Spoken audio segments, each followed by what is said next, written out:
Now, the Democratic Alliance has laid charges against former President Jacob Zuma's children, Duduzile Edward and Duduzile Zuma Sambundla, as well as EFF leader Julius Malema for inciting violence. Malema and Duduzile took to social media when protest actions turned violent in KwaZulu-Natal and Gauteng, posting messages that the DA believes were encouraging unrest. Duduzile's tweets have typically included images of destruction, arson and looting. Edward Zuma made utterances prior to his father's imprisonment that law enforcement agencies would have to go through him before they arrest his father. To talk more about this, we are joined by the DA leader, John Steenhuisen. Mr. Steenhuisen, a very good morning. Thank you for speaking to us. What are your expectations from the charges that your party has? As we know, we've got freedom of speech in South Africa, but the Constitution has limits on those, and particularly in cases where there's a clear incitement to violence. And I think that anybody looking at the series of tweets coming out from the Zuma twins and to a degree Mr. Malema would have seen that these were very clearly inciting violence. You had, for instance, Miss Zuma putting pictures of burning and looting and saying, "Where are the rest of you?" And, you know, we see you, and clearly a sense of encouragement. And the last thing you need in an inflamed situation is people who are fanning those flames. What we needed were leaders telling people to respect the law and to stay calm and not to be involved in illegal activities, not fanning those flames. Now, we know in a number of instances, individuals have turned around and said that they do not own the Twitter accounts that have been used to fan such messages. So are you sure that they own these accounts?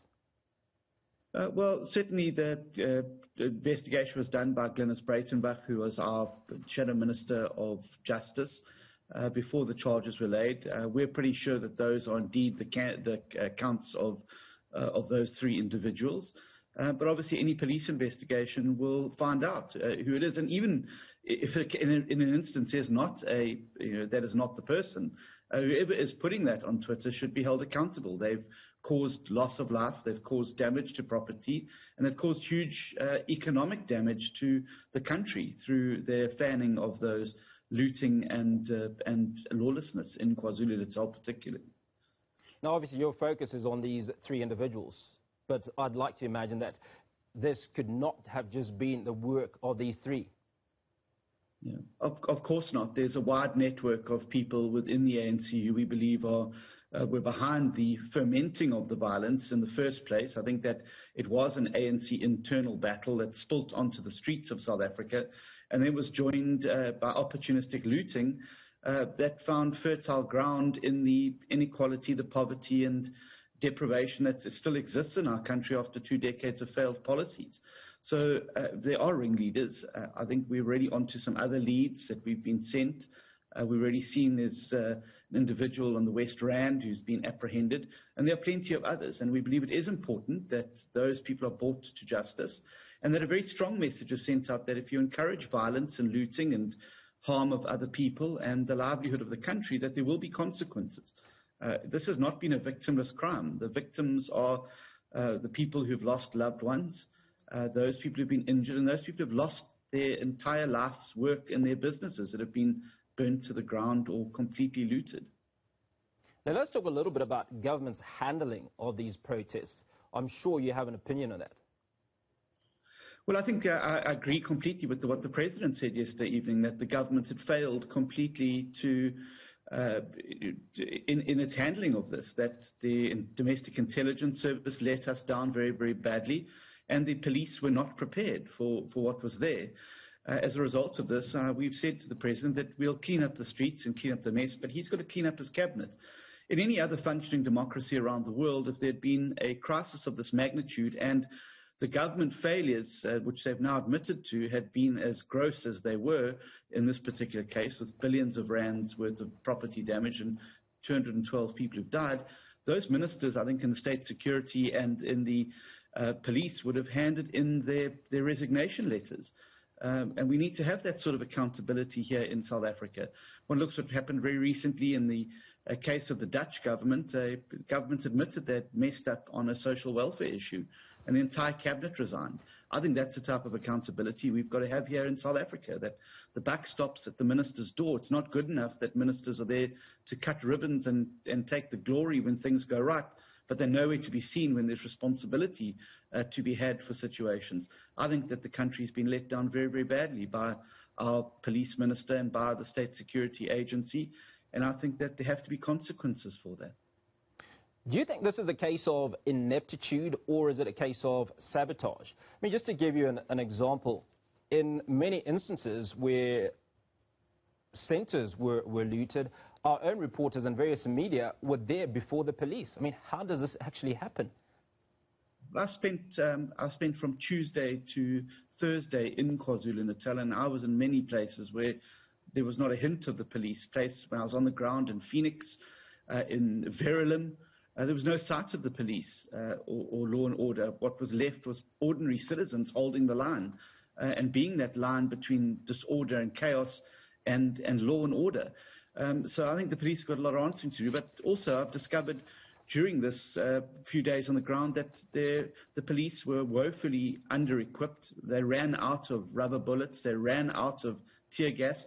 Just ordinary police officers are not permitted to use riot gear in terms of the shotguns and crowd control, and these were withdrawn from many stations 2 years ago. So we have a serious problem in terms of preparedness for public looting and violence. But the thing is that really makes me quite angry is that you didn't have to be James Bond to realize what was coming. I mean, Mr. Niehaus and many other people last week already outside in Nkandla were making a very clear indication about what was going to happen. So one would have thought that there would have been a deployment already by Sunday night into KwaZulu-Natal, that there would have been some preparedness for the violence and looting that was already, and unrest that was already being threatened by Mr. Zuma's supporters outside his homestead following his arrest. And so I don't buy the fact that, that they were caught unawares. We all knew what was going to happen, and frankly, there should have been a far stronger response from both the president and the government to make sure that the message goes out that law and order will be maintained in South Africa, and that you cannot just rule through the barrel of a gun or gather a mob around you, and that means that you can be above the law. And I think that's a very important message that government should have said. Instead, we've had the security services lose the initiative in KZN, certainly on Tuesday and Wednesday. It's only started to regain it, I believe, yesterday. And that's not good enough. Citizens look to the state to protect them, to protect their property. It's one of the reasons we have organized government as a society, to protect citizens and to ensure that they're able to realize their rights in terms of the Constitution. None of those rights are realizable if they do not have a safe and secure environment. And let's talk about who dropped the ball. I mean, state security, police minister, are they the ones that should be made accountable for this? Well, the buck always stops there, and that's the reality. That's how politics works. The buck always stops at the minister's door. You take responsibility for a department, and you then become politically responsible and politically accountable for the functioning of that department. I think that the Minister of State Security has sat far too long without implementing the findings of the Mufamadi report, that we know that state security has been a problem. I've raised this many times in Parliament before. It's a subject of a number of books that have been written about how it was captured and used by the Zuma faction to keep tabs on their opponents, both within and out the party. And I think it's taken too long to clean up the state security services. And I think you've still got people in those services who are not interested in the security of the country, but are more interested in the security of the individuals that they're aligned to within the political system. So I think that minister has taken far too long to clean up and clean out, and that she needs to be held responsible for that. The police minister must take accountability for the state of readiness of the South African police service. He is the minister in charge of it. That's why we have a civilian in charge of the South African police service. The under-equipping, the ill-preparedness, the lack of support on the ground, the lack of logistics that's a very serious thing that has led directly to loss of life and damage to property and huge damage to the South African economy and damaged investor confidence in the country. I think any overseas investor looking at those factories burning at Cornubia on Tuesday and Wednesday is going to think twice before they invest in South Africa, and that's caused huge damage to an already volatile economy. So I think there has to be political accountability. That's how it works in politics. You take the responsibility, and yes, when you do well, you must get the bouquets. When you don't do well, you've got to take the brickbats. And in this instance, I think that the failures have been so egregious and so costly that there really does have to be some greater responsibility than just saying, well, we messed up, let's move on. And what about the president? Basically only appeared yesterday, certainly in that oversight visit. Would it have been prudent for him to have made some form of an appearance much earlier in the week? Absolutely. I mean, I think, I was able to get up there on Tuesday morning, and what that does is just provide you with a perspective about what's happening on the ground. What you saw on TV and social media was not a true reflection of the extent of it. And I think if the president got on the ground far sooner, I think he would have appreciated that. Being on the ground also gave me an opportunity to understand what needed to be done. And that's why on Wednesday, when I met the president, I was able to put on the table a 9-point plan that would be able to address the situation and get it under control quickly. I'm very glad, to his credit, and I'm very critical of the president often, but I'm very going to give him credit here. He listened. And I'm very pleased that most of those 9 points are being implemented, and it started to lead to the stability. Are you able to take us through some of those 9 points, Mr. Steenhuisen? Yeah, sure.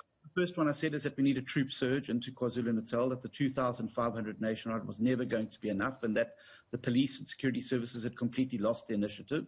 I said to the president that he's got to use the military to open the N3 and the N2 because they were completely overrun by looters who were stopping trucking on the roads to loot, and that was going to lead to a huge food shortage in KwaZulu-Natal because many of the distribution centers had been looted and shops couldn't restock and people were going to start going hungry.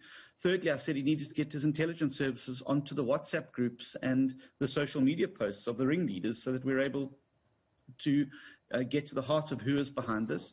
Then I suggested a much more coordinated joint operational command with the Metro Police, the South African Police Service, municipal police services, traffic services, CPFs and private security companies to coordinate the response. My experience on the ground was you had the Metro running around with like chickens without their heads on, the SAPs running around with the chickens without their heads on, with a lack of a coordinated response. So, Mr. Steenhuisen, I'm going to have to come in here and cut you short because we are running short. But you've spoken out against many issues. The one issue where I might have missed it is obviously race relations, and you mentioned that you're heading out to KZN later on today, and we know that things are a little bit volatile, particularly in Phoenix. I mean, what do you have to say regarding that? Well, that was one of the points I raised to the president, that Chatsworth, Phoenix and Pietermaritzburg were going to be sites of race wars if there was no intervention. I think that being on the ground, I was able to speak to people and say, look, let's just calm things down. Let's not paint everybody with the same brush. Not everyone is a looter that's coming through here. But I think that the lack of security on the ground meant that residents had to inject themselves into a situation. And that's obviously inflamed emotions. People were scared. People were really worried for the lives of their families and themselves. People were angry at their businesses being completely destroyed, their life's work gone. So I think there's a lot of repair that needs to be done, and that's why I've suggested that Nelson Mandela Day is used as a time for healing and a time for building. We can have all the recriminations afterwards, but let's use the day to clean up our streets. Let's feed the hungry. Let's comfort those people who've lost other family members. And let's show the world who we really are as South Africans tomorrow. And that's certainly what I'm going to be doing on the ground in Pietermaritzburg. Mr. Steenhuisen, thank you very much for your time this morning. DA leader John Steenhuisen just taking us through his thoughts around all that's transpired in the last week, including sharing a 9-point plan with the president.